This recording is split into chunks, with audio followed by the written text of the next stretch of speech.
meteorologist Allison Rogers and Sabrina Bates. And Allison, what is the current track and timing right now? Yeah, so far, Aaron, still looks like these storms are going to start to move into our southeastern Indiana communities here, I'd say within the next 15 to 20 minutes. And they'll start to move through at first, bringing in that potential for some gusty winds, some thunder and lightning as well. You could also be hearing that off in the distance if you do live in Franklin County or Ripley County.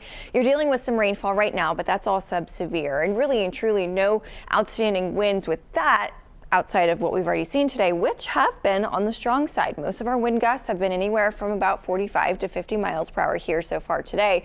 And as this line of storms starts to move in, could bring in some stronger winds closer to about 60 miles per hour.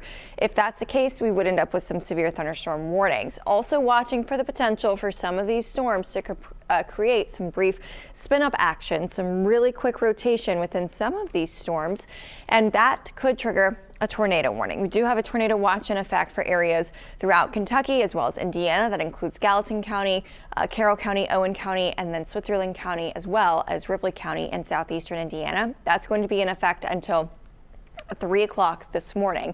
Here's our line of storms moving through southeastern Indiana right now, starting to approach areas of Franklin County over toward Ripley County here fairly soon. I'd say these are going to start to move in closer to either right around midnight or even closer to about 12:20, 12:15 if you live along I-74 a little bit further off to the east. These are going to bring in that potential for some strong winds, so could see some winds gusting upwards of about 60 miles per hour.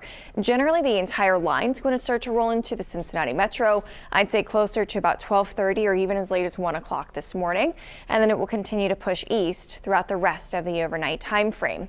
So here's that entire line of storms. A couple different tornado warnings in effect south of Louisville. Generally, right now, it looks like those are going to stay to our south, but we are still watching very closely to see if we see any brief rotation within this line of storms right here, because if we do, that would again trigger a tornado warning.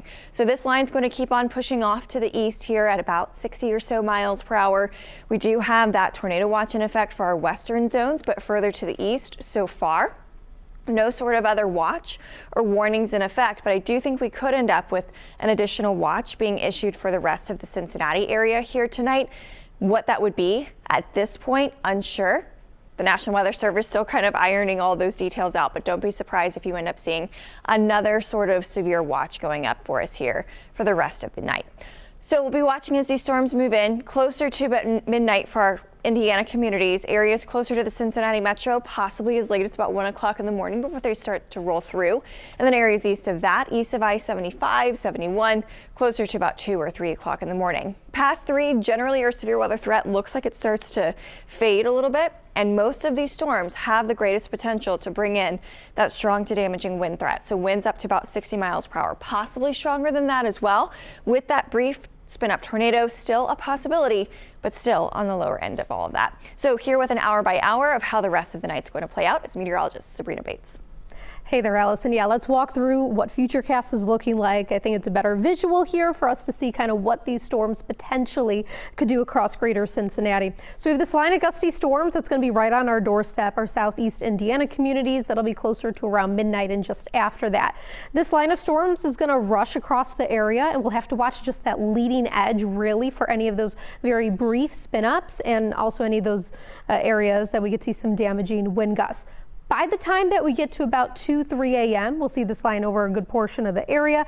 And I do think once these storms move to the east of 75, we'll start to generally see a weakening trend. Still going to be some heavy rain. And like Allison was saying, eventually that severe threat's starting to fade away.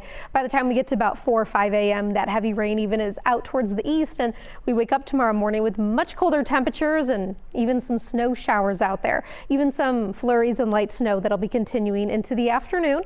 Not expecting much, if any, accumulation with this, but it is back to winter. So our temperatures are going to be tumbling by the time that we head towards the morning. Flurries, light snow showers out there, and we're going to be stuck in the 20s and 30s for most of the day. You're taking a look at temperatures right now. We are in the 60s. Tomorrow morning, though, you'll see as we see the real feel here, that cold really sinks in. Tomorrow morning, we are feeling like the 20s outside. Cold air is there, and it's going to stay for a few more days there. And by the time we get to the end of the week, we do jump up into the 60s and 70s, though, once again.